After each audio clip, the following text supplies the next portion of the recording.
ओम श्री हनुमते नमः। नमस्कार दोस्तों, आपका हमारे YouTube चैनल धार्मिक कथाएं और कहानियां में स्वागत है। आज मंगलवार के दिन सुनिए हनुमान जी की व्रत कथा। व्यास जी ने कहा, एक बार नैमिषारण्य तीर्थ में 80,000 मुनि एकत्र होकर पुराणों के ज्ञाता श्री सूत जी से पूछने लगे, हे महामुनि, आपने हमें अनेक पुराणों की कथाएं सुनाई हैं।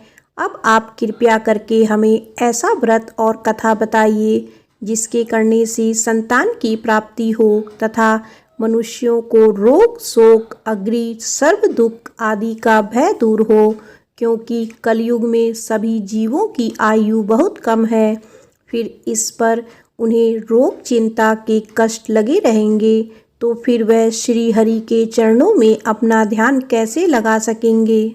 श्री सूत जी बोले, हे मुनियों, आपने लोक कल्याण के लिए बहुत ही अच्छा प्रश्न पूछा है। एक बार युधिष्ठिर ने भगवान श्री कृष्ण से लोक कल्याण के लिए यही प्रश्न किया था। भगवान श्री कृष्ण और युधिष्ठिर का संवाद तुम्हारे सामने कहता हूँ, ध्यान देकर सुनो। एक समय पांडवों की सभा में श्री कृष्ण जी बैठे हुए थे। तब युधिष्ठिर ने भगवान श्री कृष्ण से प्रश्न किया, हे प्रभु नंदनंदन गोविंद, आपने मेरे लिए अनेकों कथाएं सुनाई है। आज आप कृपया करके ऐसा व्रत या कथा सुनाइए जिसके करने से मनुष्यों को रोग चिंता का भय समाप्त हो और उसको पुत्र की प्राप्ति हो। हे प्रभु, बिना पुत्र के जीवन व्यर्थ है। पुत्र के बिना मनुष्य नरकगामी होता है। पुत्र के बिना मनुष्य पितृ ऋण से छुटकारा नहीं पा सकता और ना ही उसका पुत्र नामक नरक से उद्धार हो सकता है। अतः पुत्रदायक व्रत बतलाइए। श्री कृष्ण भगवान से बोले, हे राजन, मैं एक प्राचीन इतिहास सुनाता हूँ, आप उसे ध्यानपूर्वक सुनो। कुंडलपुर नामक एक नगर था। उसमें नंदा नामक एक ब्राह्मण रहता था। भगवान की कृपा से उसके पास सब कुछ था, फिर भी वह दुखी था। इसका कारण यह था कि ब्राह्मण की स्त्री सुनंदा के कोई संतान नहीं थी। सुनंदा पतिव्रता थी, भक्ति पूर्वक श्री हनुमान जी की आराधना करती थी। मंगलवार के दिन व्रत करके अंत में भोजन बनाकर हनुमान जी को भोग लगाने के बाद स्वयं भोजन करती थी। एक बार मंगलवार के दिन ब्राह्मणी गृह कार्य की अधिकता के कारण हनुमान जी को भोग ना लगा सकी तो इस पर उसे बहुत दुख हुआ। उसने कुछ भी नहीं खाया और अपने मन में प्रण किया कि अब तो अगले मंगलवार को ही हनुमान जी को भोग लगाकर अन्न जल ग्रहण करूंगी। ब्राह्मणी सुनंदा प्रतिदिन भोजन बनाती, श्रद्धा पूर्वक पति को खिलाती, परंतु स्वयं भोजन नहीं करती और मन ही मन श्री हनुमान जी की आराधना करती रहती। इसी प्रकार 6 दिन गुजर गए और ब्राह्मणी सुनंदा अपने निश्चय के अनुसार भूखी प्यासी निराहार रही। अगले मंगलवार को ब्राह्मणी सुनंदा प्रातःकाल ही बेहोश होकर गिर पड़ी। ब्राह्मणी सुनंदा की इस असीम भक्ति के प्रभाव से श्री हनुमान जी बहुत प्रसन्न हुए और प्रकट होकर बोले, सुनंदा, मैं तेरी भक्ति से बहुत प्रसन्न हूँ, तू उठ और वर मांग। सुनंदा अपने आराध्य देव श्री हनुमान जी को देखकर आनंद की अधिकता से विह्वल हो श्री हनुमान जी के चरणों में गिरकर बोली, हे प्रभु, मेरी कोई संतान नहीं है, कृपया करके मुझे संतान प्राप्ति का आशीर्वाद दे, आपकी अति कृपा होगी। श्री महावीर जी बोले, तेरी इच्छा पूर्ण होगी, तेरी एक कन्या पैदा होगी, उसके अष्टांग प्रतिदिन सोना दिया करेंगे। इस प्रकार कहकर श्री महावीर जी अंतर्ध्यान हो गए। ब्राह्मणी सुनंदा बहुत हर्षित हुई और सभी समाचार अपने पति से कहा।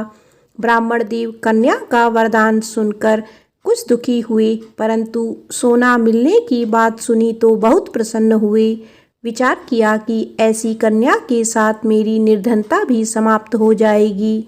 श्री हनुमान जी की कृपा से वह ब्राह्मणी गर्भवती हुई और 10वें महीने में उसे बहुत ही सुंदर पुत्री प्राप्त हुई। यह बच्ची अपने पिता के घर में ठीक उसी तरह बढ़ने लगी जिस प्रकार शुक्ल पक्ष का चंद्रमा बढ़ता है। 10वें दिन ब्राह्मण ने उस बालिका का नामकरण संस्कार कराया। उसके कुल पुरोहित ने उस बालिका का नाम रत्नावली रखा, क्योंकि यह कन्या सोना प्रदान किया करती थी। इस कन्या ने पूर्व जन्म में बड़े विधि विधान से मंगलदेव का व्रत किया था। रत्नावली का अष्टांग बहुत सा सोना देता था। उस सोने से नंदा ब्राह्मण बहुत ही धनवान हो गया। अब ब्राह्मणी भी बहुत अभिमान करने लगी। समय बीतता रहा। अब रत्नावली 10 वर्ष की हो चुकी थी। एक दिन जब नंदा ब्राह्मण प्रसन्नचित्त था, तब सुनंदा ने अपने पति से कहा, मेरी पुत्री रत्नावली विवाह के योग्य हो गई है, अतः आप कोई सुंदर तथा योग्य वर देखकर इसका विवाह कर दें। यह सुन ब्राह्मण बोला, अभी तो रत्नावली बहुत छोटी है।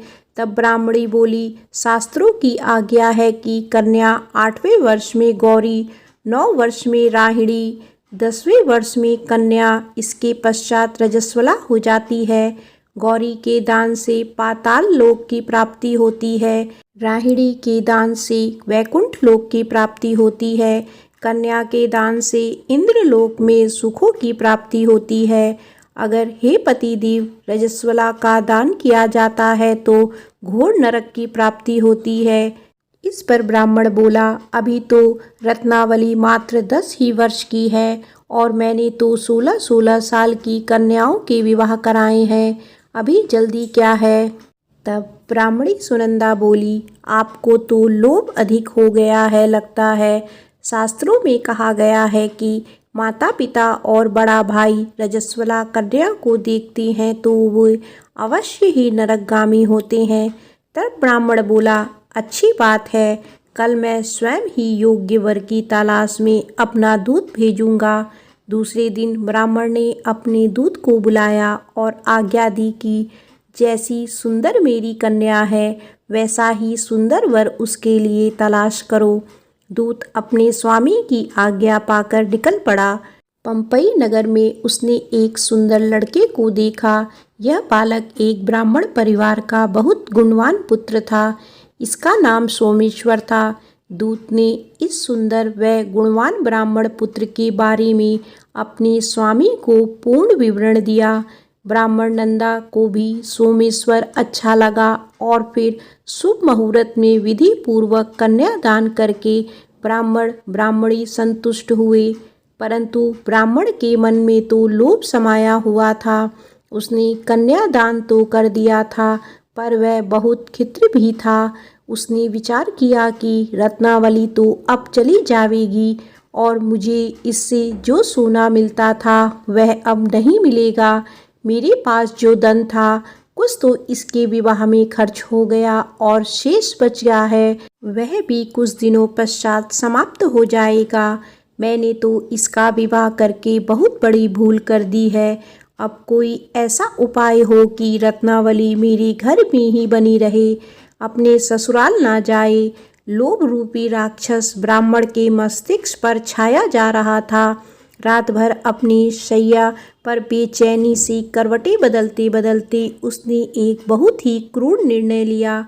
उसने विचार किया कि जब रत्नावली को लेकर उसका पति सोमेश्वर अपने घर के लिए जाएगा तो वह मार्ग में छिपकर सोमेश्वर का वध कर देगा और अपनी लड़की को अपने घर ले आएगा, जिससे नियमित रूप से उसे सोना भी मिलता रहेगा और समाज का कोई मनुष्य उसे दोष भी नहीं देगा।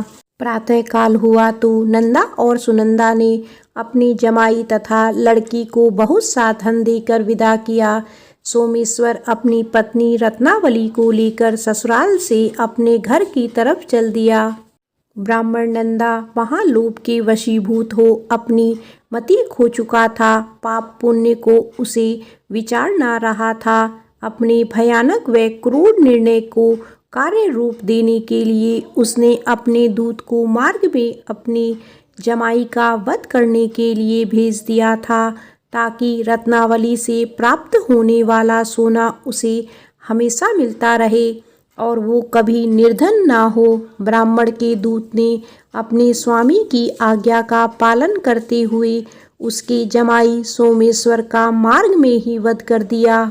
समाचार प्राप्त कर ब्राह्मण नंदा मार्ग में पहुंचा और रुदन करती अपनी पुत्री रत्नावली से बोला, हे पुत्री, मार्ग में लुटेरों ने तेरे पति का वध कर दिया है। भगवान की इच्छा के आगे किसी का कोई वश नहीं चलता। अब तू घर चल, वहाँ पर ही रहकर शेष जीवन व्यतीत करना।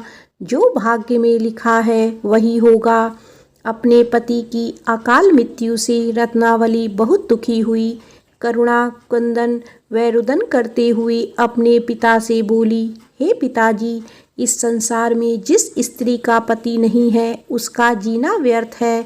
मैं अपने पति के साथ ही अपने शरीर को जला दूंगी और सती होकर अपने इस जन्म को, माता पिता के नाम को तथा सास ससुर के यश को सार्थक करूंगी। ब्राह्मण नंदा अपनी पुत्री रत्नावली के वचनों को सुनकर बहुत दुखी हुआ।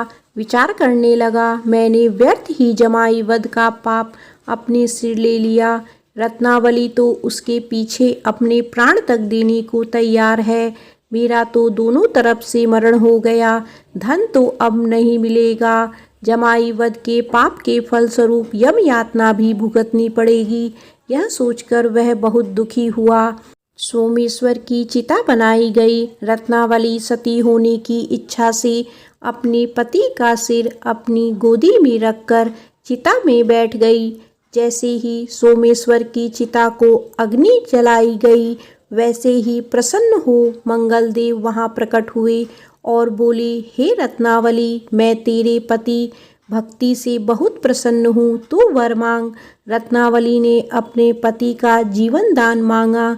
तब मंगलदेव बोले, रत्नावली, तेरा पति अजर अमर है, यह महान विद्वान भी होगा और इसके अतिरिक्त तेरी जो इच्छा हो वर मांग। तब रत्नावली बोली, हे ग्रहों के स्वामी, यदि आप मुझ पर प्रसन्न हैं तो मुझे वरदान दीजिए कि जो मनुष्य मंगलवार के दिन प्रातःकाल लाल पुष्प लाल चंदन से पूजा करके आपका स्मरण करे, उसको रोग व्याधि ना हो, स्वजनों का कभी वियोग ना हो, सर्प अग्नि तथा शत्रुओं का भय ना हो।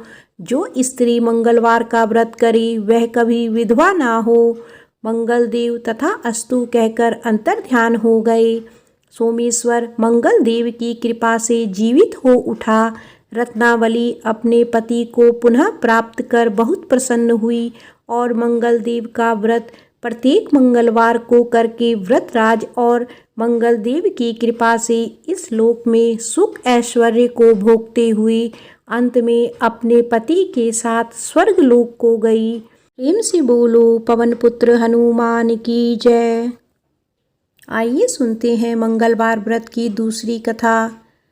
केशव दत्त नाम का एक ब्राह्मण था जो अपनी पत्नी अंजनी के साथ ऋषिनगर गांव में खुशी से रहता था।